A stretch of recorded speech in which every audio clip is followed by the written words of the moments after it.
Friends, today we are going to discuss efficiency of small versus large scale production.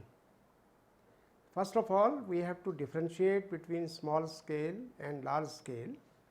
In Indian scenario, small scale enterprises are the ones in which investment in plant and machinery does not exceed rupees 5 crores. It does not, however, include cost of land and cost of building.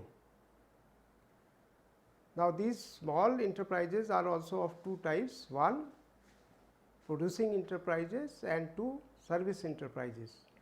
In case of service enterprises, the maximum investment limit is rupees 2 crores on plant and machinery, while in case of small producing enterprises, the limit is 5 crores.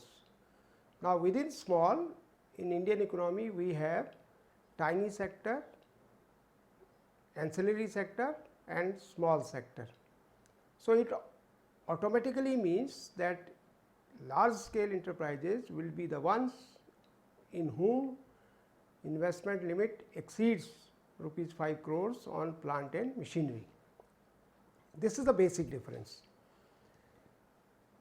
The other differences are in terms of organizational characteristics. If you look at small firms, they have informal relationships. There is no divorce between planners and doers. Appointments and promotions often are undertaken on the basis of birth or personal friendship, and everyone prepares much in the production required. But in case of large scale firms, the organizational relationship is formal. There is divorce between planners from doers. The technical qualification is the basis for appointment. There is well defined relationship of rights and duties and obligations, and the communication system is structured, whether it is top to bottom or bottom up communication, it is all structured, while in case of small scale it is open system of communication. The philosophy also varies. In small scale, the entrepreneurship or owner manager are the same, while in case of large scale, the administrator or employee managers run the show. If we look at the source of authority, in small scale sector, there is traditional ownership and personal authority, while in case of large scale authority, the basic philosophy of small scale is there is no difference between ownership and control. Whosoever owns the business also controls the business. There is no conflict between personal and company objectives, and integration of work and social policies are same. While in case of large scale, there is control without ownership, because owner is different and controllers may be different. There can be conflict between personal and organizational goals, and there is economic performance as the ultimate criteria for control and command. So, these are the basic differences between small scale and large scale production. Please keep in mind, we are not discussing small scale industries or large scale industries. We are discussing small scale and large scale production. When we are trying to discuss the efficiency of small scale and large scale production, what are the criteria for assessing the efficiency? Actually, efficiency is defined as getting things done in a time bound manner. We can talk about output per employee as a criteria. We can also talk about capital per employee or total factor productivity as a criteria. We can also talk about technical efficiency. we can talk about assessing the viability of the unit, whether the unit is viable, potentially viable or non-viable. We can talk about managerial practices, techniques utilized by small versus large scale production, whether sound principles of management are being used and where they are being used in small scale or large scale. We can talk about market efficiency, we can talk about economic efficiency, that is the extent to which waste or other undesirable features are abolished. We can talk about Pareto efficiency, that is impossible to make one individual better off without making any other worse off. So, if we cannot make anybody better off without making somebody worse off, that is what is Pareto optimality. We can talk about allocative efficiency, we can talk about efficiency of wages, who pays more, who pays less, is there exploitation of labor. We can talk about business efficiency, that is revenue related to expenses. We can talk about relative efficiency, that is an industry either in small scale or large scale creating regional imbalances. So, there are various criteria I am trying to suggest, and a number of studies have been undertaken while discussing efficiencies. Dhar and Lytle in 1961, Hazra in 1965, Sanders in 1966 and 1969, Goldar in 1985 and 1988, Little, Mazumdar and Pei in 1987, Ramaswamy in 1990, many. These are some of the studies which have been undertaken to study the efficiency of small scale production. Actually, they have tried to assess the efficiency of small scale industries, and all these studies undertaken for judging the efficiency of small scale industries in India have given contradictory conclusions. Contradictory in the sense that some of the studies have suggested that small is beautiful, but nobody can say that if small is beautiful, large is necessarily ugly. Actually, large can also be beautiful and small can also be beautiful. It will depend on project to project or enterprise to enterprise basis.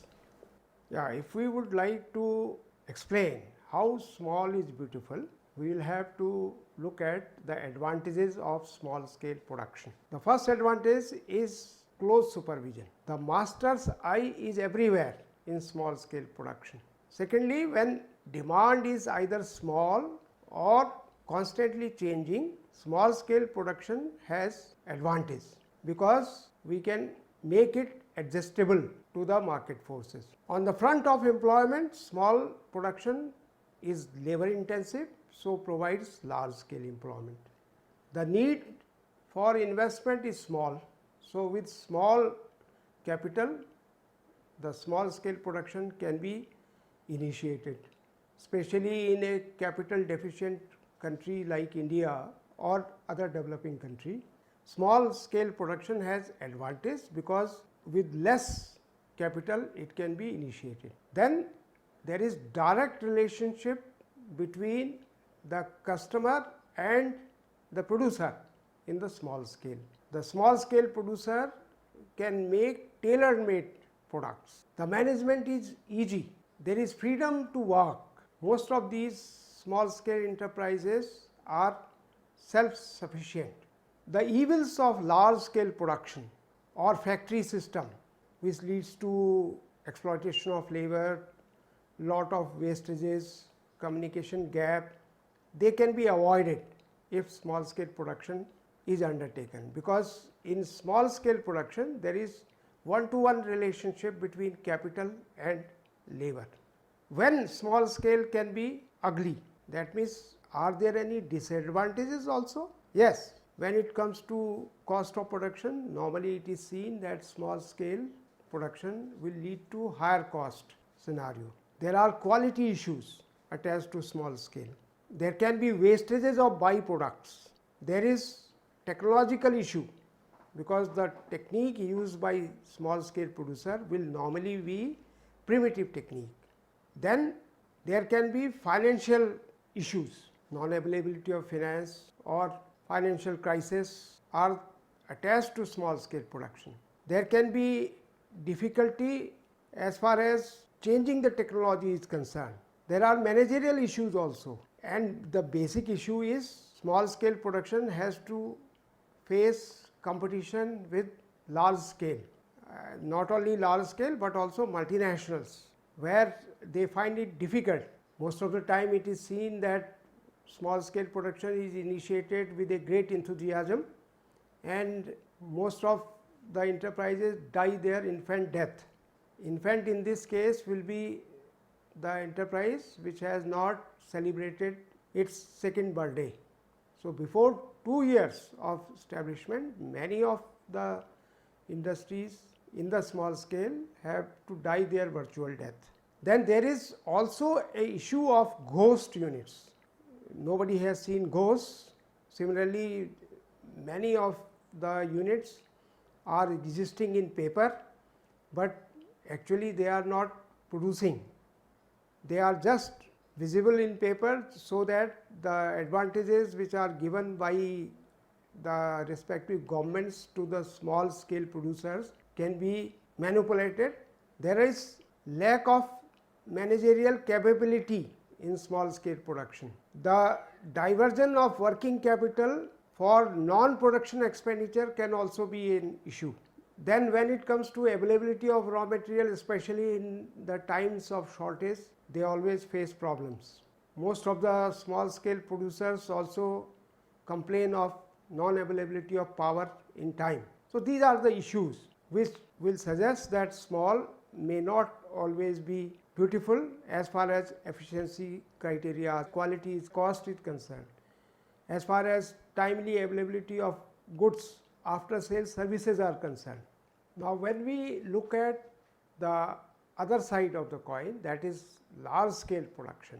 Large scale production can also be beautiful, especially when we are talking about mass production, when we are talking about cost reduction, when we are talking about R&D, because it is the large scale sector which promotes research and development. Even the small scale production cannot take place without large scale, because large scale produces machineries for small scale. So there is complementarity. So we do not have to look at both productions as one versus another. Actually, there has to be coexistence of small scale as well as large scale, because large scale has to teach many things to small scale. Similarly, small scale can also teach many things to large scale. You have seen that when it comes to economies of scale, which are basically of two types, internal economies and external economies. Internal economies are the economies which are arising due to indivisibility or due to specialization, like technical economies, that is economies of superior technique, and economies arising due to cost reduction, economies of division of labor and specialization, economies of linked processes, economies of the use of the products, especially the byproducts. Then marketing economies like bulk purchases, quality inputs, prompt availability of transport on concessional rates, managerial economies like functional specialization, which increases productive efficiency of the employee of the firm and reduces per unit cost of management. Financial economies, cheap and timely availability of finance through market or through banking institutions. Risk bearing economies, economies of research and development, economies of welfare like better living conditions to the employees, better working conditions. They are all internal economies. Then we also have external economies like economies of concentration, economies of information sharing from one another, learning from one another, learning with one another, economies of welfare like housing, health, sanitation, training institutes which can come up in the vicinity. This all leads to cost reduction and higher efficiency. But large also has diseconomies. You have seen that the economies can be reaped up to an extent, but if the project becomes too large, then diseconomies may crop in. Everybody's responsibility may become nobody's responsibility. There can be financial diseconomies, managerial diseconomies, marketing diseconomies, technical diseconomies, diseconomies of risk taking, shortage of transport, power, equipments, raw material. So, it will depend upon which side is heavier, are the advantages more or disadvantages more. This being the experience that large is always beautiful, then have you ever thought why so many large scale enterprises shut their doors? Why they incur losses? As in case of small scale, we were saying that many of the small scale enterprises die their infant death. Many of the large scale businesses have also been seen closing. It must be borne in mind that our comparison has been between small scale production and large scale production, and not between small scale production and monopolized production. The whole matter of relative advantages of small scale and large scale production has been of rather acrimonious debate and can by no means be regarded as settled. Which is better, small scale production or large scale? The issue has not been settled by the economists. The studies point out that small scale production against advantages of large scale production at least seem to be a promise in certain areas, but not in all areas. Similarly, large scale has an edge all the time over small scale is not our conclusion. So, we will have to analyze small versus large, and we have to conclude by saying that the debate continues. The empirical evidences are not suggesting that small only is beautiful, as if large is always ugly. By the way, the other side of the coin is also true. Large is also not always beautiful, small may also be beautiful. So, this is what we have to keep in mind. Thank you.